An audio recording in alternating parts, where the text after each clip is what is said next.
Shalom, selamat pagi jemaat Tuhan. Berjumpa kembali dalam doa pagi oleh Yesus yang kuandalkan.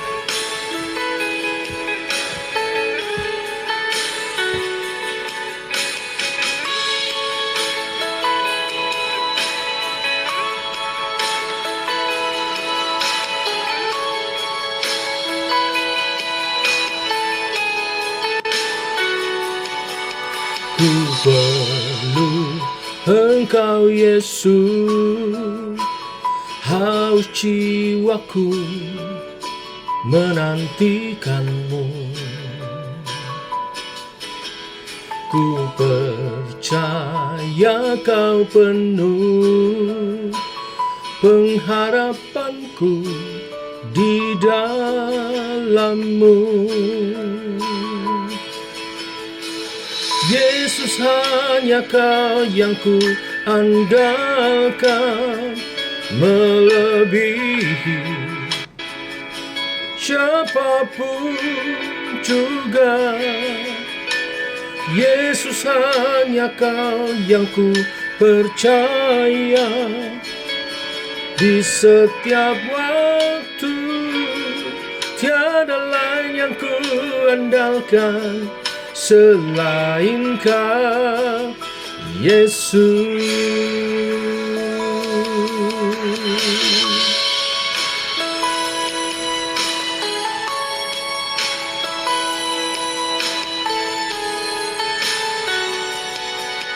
Ku perlu Engkau Yesus, haus jiwaku menantikanmu. Ku percaya Kau penuh pengharapanku di dalam-Mu.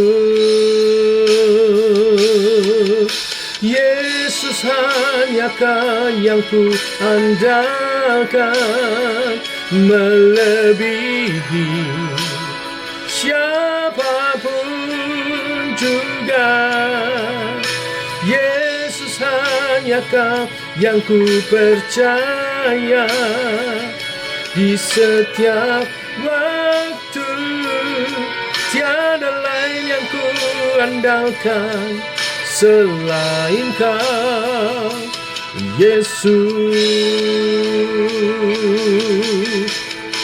Hikmat-Mu lebihi pikiranku, jalan-Mu di atas segala jalanku. Tinggi dan dalamnya kasih-Mu, hanya Kau Yesus yang ku andalkan. Hikmat-Mu lebihi pikiranku, jalan-Mu di atas jalan-jalanku. Tinggi dan dalamnya kasih-Mu, hanya Kau Yesus yang ku andalkan. Hanya Kau Yesus yang ku andalkan.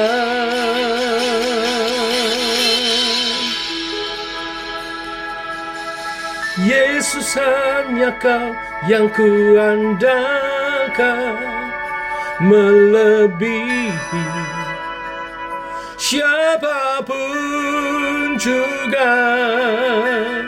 Yesus, hanya Kau yang ku percaya di setiap waktu. Tiada lain yang ku andalkan selain Kau, Yesus.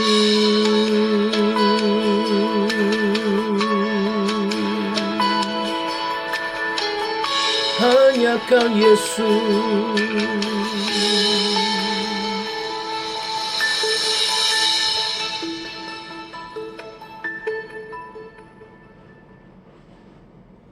Tiba waktunya untuk kami merenungkan firman-Mu. Firman-Mu lah suluh dan terang bagi jalan kami. Berfirman Tuhan, terangi jalan kami, tuntun langkah kami. Oleh kebenaran firman yang sebentar kami renungkan bersama. Dalam nama Tuhan Yesus Kristus. Amin. Bapak Ibu, kita lanjutkan renungan firman pagi hari ini. Lukas pasal 3 ayat 23 sampai 38. Demikian firman Tuhan. Ketika Yesus memulai pekerjaannya, ia berumur kira-kira 30 tahun.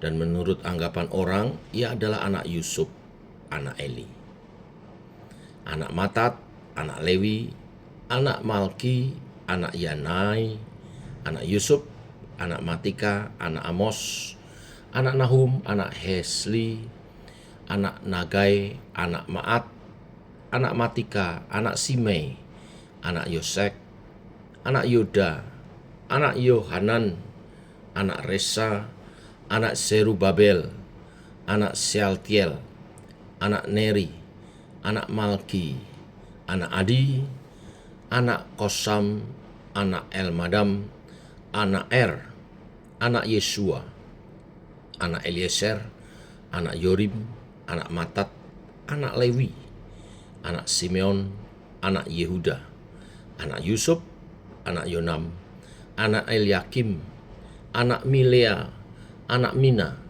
anak Matata, anak Natan, anak Daud, anak Isai, anak Obed, anak Boas, anak Salmon, anak Nahason, anak Aminadab, anak Admin, anak Arni, anak Hesron, anak Peres, anak Yehuda, anak Yakub, anak Ishak, anak Abraham, anak Terah, anak Nahor, anak Serug, anak Rehu, anak Pelek, anak Eber, anak Salmon, anak Kenan, anak Arpaksad, anak Sem, anak Nuh, anak Lamek, anak Metusalah, anak Henok, anak Yared, anak Mahalaleel, anak Kenan, anak Enos, anak Set, anak Adam, anak Allah.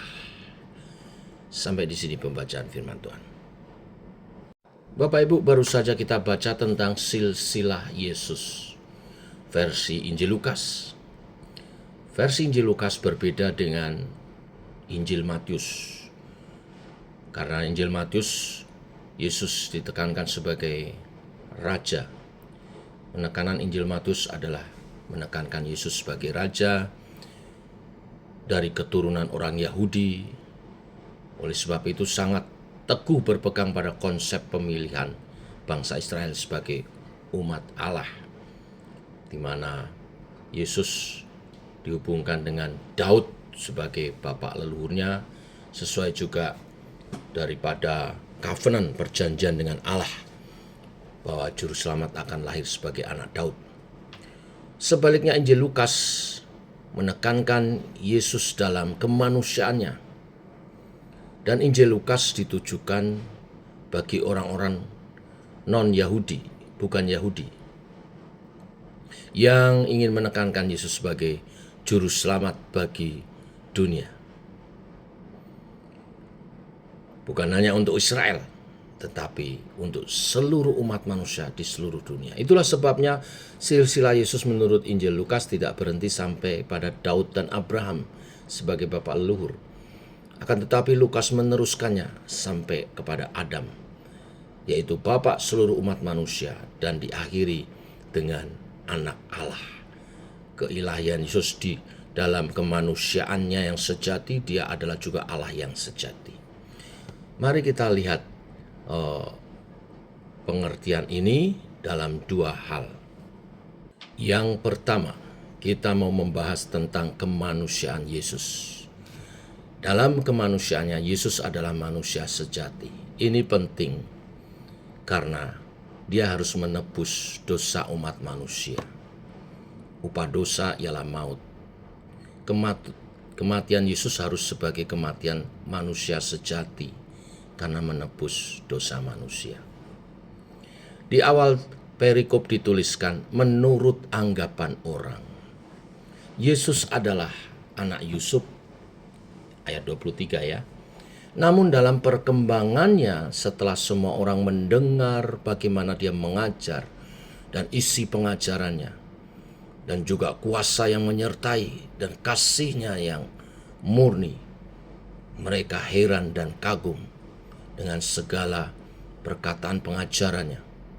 Padahal mereka tahu Yesus adalah anak Yusuf.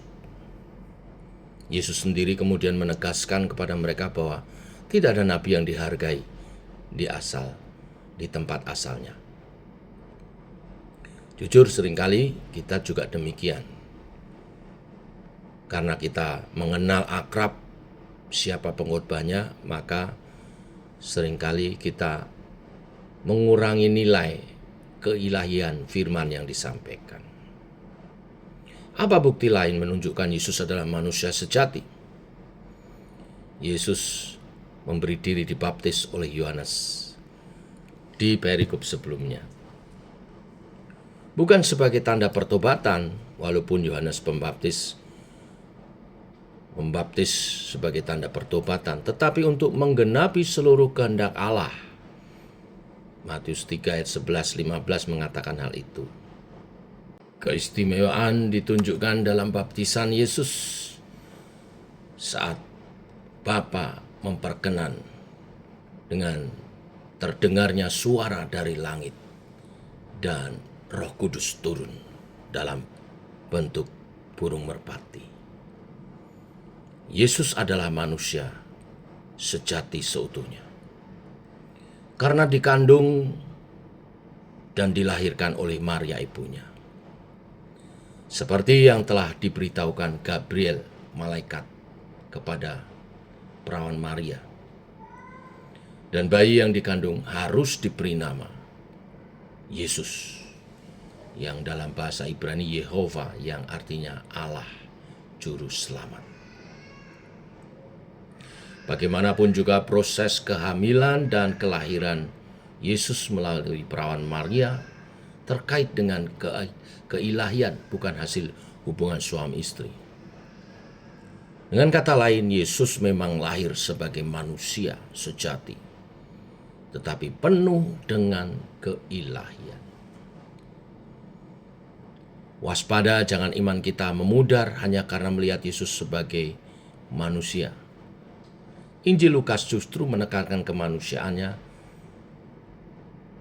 untuk memberi pengertian ilahi.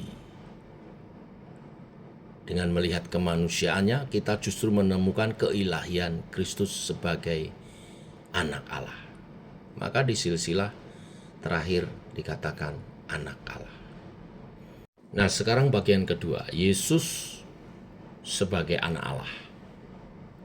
Dalam Lukas 2 ayat 11, pasal sebelumnya dikatakan, ketika tiba waktunya Maria melahirkan di kota Betlehem, terjadilah gegap gempita di padang karena malaikat Tuhan penuh dengan kemuliaan memberitahukan kabar kepada para gembala. Demikian firman Tuhan. Hari ini telah lahir bagimu Juru Selamat, yaitu Kristus, Tuhan di kota Daud. Kita beriman bahwa nama Yesus mengandung keselamatan. Secara manusiawi, Yesus menurut hukum Taurat menggenapi umur 8 hari dia disunat, umur 40 hari diserahkan kepada Allah, umur 12 tahun mengalami pendewasaan secara Taurat, dan umur 30 tahun mulai pelayanannya serta dianggap sebagai anak Yusuf. Pelayanannya di dunia tidak lama berlangsung, hanya 3,5 tahun. Kemudian ia kembali ke asal mulanya, itu sebagai anak Adam, anak Allah. Yesus adalah gambar Adam terakhir. Roma 5 ayat Roma 14, Roma 15 menjelaskan tentang hal itu. Ketika Yesus dibaptis dan berdoa, terdengar jelas pengakuan dari Bapaknya, Engkaulah anakku yang kukasihi, kepadamulah aku berkenan. ayat 22 yang kita baca tadi. Ketika dibaptis kita menerima pribadi Allah Tritunggal seutuhnya. Allah Bapa, Allah Anak, Tuhan Yesus Kristus, dan juga Allah Roh Kudus yang turun dalam pribadi bentuk burung merpati. Hendaknya iman kita kepada Yesus sebagai manusia sekaligus sebagai Allah makin bertumbuh. Bukan karena ikut-ikutan, tetapi melalui Injil Lukas kita makin tahu dan menyadari siapa pribadi Yesus yang kita percaya sebagai Tuhan dan Juru Selamat kita. Sebagai manusia, Yesus tahu keberadaan kita berkaitan dengan kelemahan, kekurangan, kebutuhan, bahkan daya tahan hidup kita. Dan sebagai Allah, Dia berkapasitas mengampuni dosa kita, memberikan anugerah hidup kekal. Yang seringkali membuat orang sulit menerima pemahaman tentang kemanusiaan dan keilahian Yesus adalah orang berpikir, mengapa manusia disebut Tuhan? Atau mengapa manusia, Yesus, dijadikan Tuhan? Ini pemahaman yang salah. Pemahaman yang benar, Yesus itu adalah Tuhan. Tuhan sejati, Tuhan yang Maha Kuasa yang menjadi manusia.